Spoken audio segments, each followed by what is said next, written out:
जय श्री बद्री गणेश। अधर्मी क्षत्रियों से युद्ध के पश्चात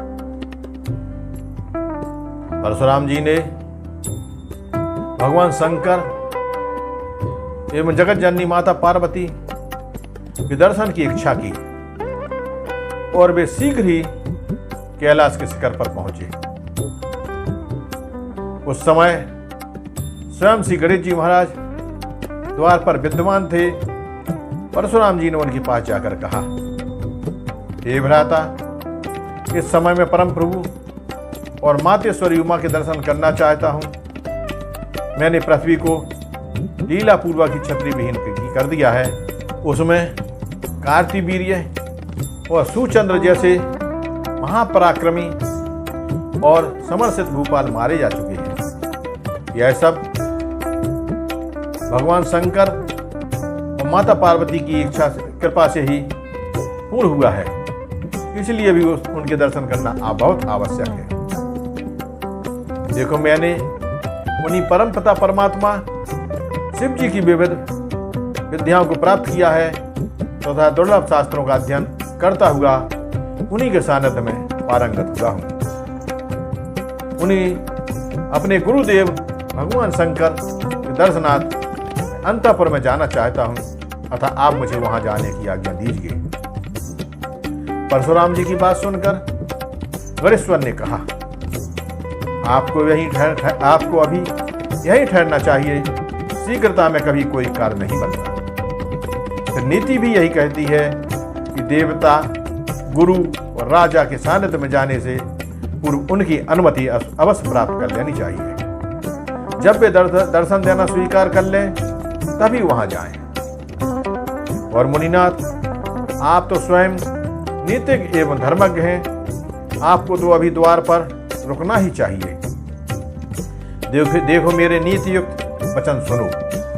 रहस्य स्थल में अपनी पत्नी के सहित विद्यमान हुए पुरुष के कभी दर्शन नहीं करने चाहिए, क्योंकि पत्नी के साथ एकांत में स्थित व्यक्ति को देखना अत्यंत पाप का भागी होता है। इस दोष के कारण कालसूत्र नामक नरक की प्राप्ति होती है।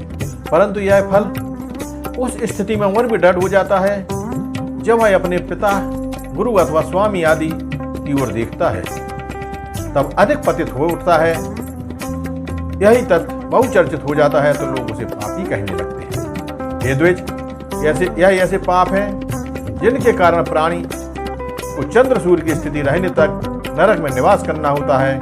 विशेषकर जो अपने गुरुजनों आदि के रहस्य स्थान में बिना आज्ञा प्रवेश कर जाता है, उसे वे पाप अधिक दुखदायी होते हैं।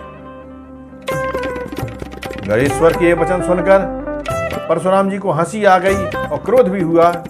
वह कुछ गंभीर एवं निष्ठुर वचन कहने लगे। गणेश्वर, तुम्हारे द्वारा तो आज मैं अत्यंत अद्भुत और अपूर्व वचन सुन रहा हूँ। आपकी ऐसी परिभाषा तो मैंने कभी सुनी ही नहीं। हे भ्राता, काम विकार का दोष तो चाहे हो या ना हो, किंतु शिशु का शिशु तुल्य रूप व्यक्ति जिसे कभी कोई विकार व्याप्त नहीं करता, उसे कभी कोई दोष नहीं लगता। फिर यदि कोई पाप होगा तो भी मैं उससे ही प्रभावित होऊंगा। आपका उससे क्या प्रयोजन हो सकता है? इसलिए मुझे तुरंत ही प्रभु के अंतःपुर में जाने दो, मुझे मत रोको। गणेश्वर बोले, मुनिनाथ, जो पुरुष अज्ञान के अंधकार में होता है उसे ज्ञानी पुरुषों से ज्ञान की प्राप्ति नहीं हुआ करती। यद्यपि आप में जो ज्ञानियों के लिए दुर्लभ विशिष्ट ज्ञान की संपन्नता है, तो मुझ मंदमती वाले का भी निवेदन मानने की कृपा करें। हे मुनिनाथ, निर्गुण और निर्लिप्त पुरुष में शक्तियों का अभाव रहता है, किंतु जब उसे सृजन की इच्छा होती है तब वह स्वयं ही शक्ति का आश्रय लेकर सगुण हो जाता है। हे महामुनि, संसार में उत्पन्न समस्त देहधारी भोग के योग एवं प्राकृत तो केवल भगवान श्री कृष्ण ही है। उनके दर्शन भी तुरंत नहीं हो पाते। सूत जी बोले, हे सोनक, उस समय गणेश जी ने परशुराम को रोकने के लिए कहते हुए अनेक युक्तियां प्रस्तुत की, परंतु परशुराम जी तो भीतर जाने के लिए ऐसे उतावले हो रहे थे, उनकी बात सुनना भी नहीं चाहते थे। इसलिए गणेश्वर की बात अनसुनी करके भीतर प्रवेश होने का प्रयत्न किया। यह देखकर गणेश जी ने उन्हें पुनः रोका। परशुराम बोले, अब तुम बिना कुछ बागा डाले द्वार के मध्य से हट जाओ। और मुझे जाने दो, अन्यथा परिणाम ठीक नहीं होगा। देखो अभी तुम बालक हो, तुम्हें अच्छे बुरे का ज्ञान नहीं है, तुम इससे भी अनजान हो कि मुझ में कितनी शक्ति है। गणेश बोले, आप कैसे भी शक्तिशाली क्यों ना हो, मैं आपको भीतर नहीं जाने दूंगा। जब तक मुझे माता पिता का इस विषय में कोई आदेश नहीं मिलता, तब तक आपको यहीं रोके रहना मेरा कर्तव्य है। यदि यहाँ नहीं रुकना चाहते तो लौट जाओ, बाद में दर्शन करने के लिए आना।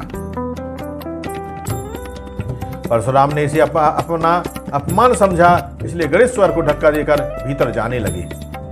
तभी गणेश ने उन्हें पकड़कर पीछे की ओर ढकेल दिया। इससे परशुराम अत्यंत क्रोधित हो उठे और उन्होंने प्रहार करने के लिए अपने परशु को संभाला। तभी वहां स्वामी कार्तिकेय आ गए। उन्होंने कहा, मुनिवर यह क्या कर रहे हो? गणेश्वर तुम्हारे गुरु भगवान शंकर का पुत्र है, इसलिए गुरु के ही समान है। यदि तुम इसका वध कर बैठते तो क्या शिव सभा की प्रसन्नता प्राप्त कर सकोगे? परशुराम कुछ बोले नहीं। उन्होंने फरसा हाथ से फेंक दिया और मुझे वहां जाने से कोई नहीं रोक सकता। अरे मूढ़ बालक, मैं अब तक तुझे गुरु पुत्र का सम्मान देता रहा हूं, किंतु एक तू है कि अपना हक ही नहीं छोड़ना चाहता। गणेश बोले, मुनिनाथ, इस समय आप भीतर नहीं जा सकते। इस क्रोध अवस्था में तो मैं तुम्हें शिव सभा के समक्ष जाने का अधिकार भी नहीं है। देखो, इस प्रकार वहां जाने से अनिष्ट की संभावना हो सकती है। मेरे विचार से तो तुम्हारा इस समय यहाँ से लौट जाना ही श्रेष्ठ है। परंतु परशुराम मानते ही ना थे।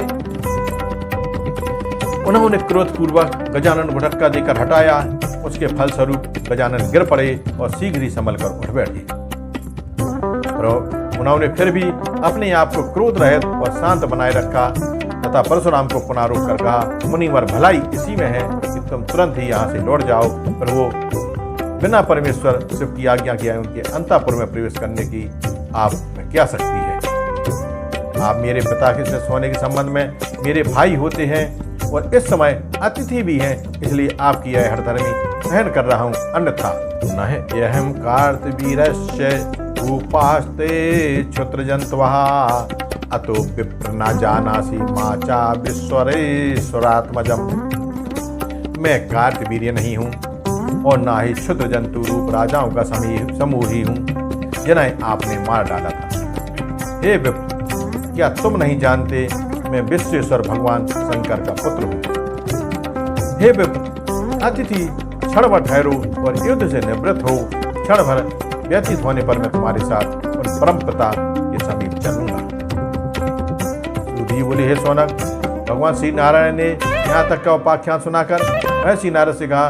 गणेश्वर के वचन सुनकर परशुराम अट्टहास करने लगे और तब भगवान शंकर का ध्यान करके पुनः अस्त्र प्रहार करने का निश्चय किया। तभी गणेश जी ने धर्म को साक्षी करके योग विधि के द्वारा अपनी सूंड को करोड़ों योजन लंबी करके परशुराम को उसमें लपेट दिया और करोड़ों चारों ओर घुमाने लगे। अब परशुराम निस्सहाय थे।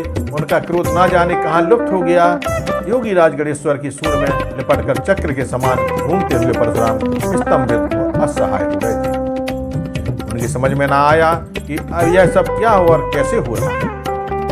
अनंत शक्ति निधान गणेश्वर ने परशुराम जी को सप्तद्वीप, सप्त पर्वत, सप्त सिंधु तथा भूलोक, भुवलोक, जनलोक, तपोलोक, ध्रुवलोक, गौरीलोक और शंभुलोक के दर्शन कराए और फिर गहन समुद्र में फेंक दिया, जहां वे प्राणों की रक्षा जल में तैरने लगे। यह देखकर गणेश्वर ने उन्हें अपने सूंड में लपेटकर घुमाया और भगवान विष्णु के बैकुंठ तथा भगवान श्री कृष्ण के गोलोक धाम के दर्शन कराए। वहां परशुराम ने रासेश्वरी राधा के साथ श्री भगवान श्री कृष्ण के दर्शन किए। अब आगे की कथा में भगवान श्री गणेश का एक दंत होना, माता पार्वती का परशुराम पर क्रोधित होना, वामन भगवान का वहां पर आना आगे कथा में होगा। जय श्री बद्री गणेश।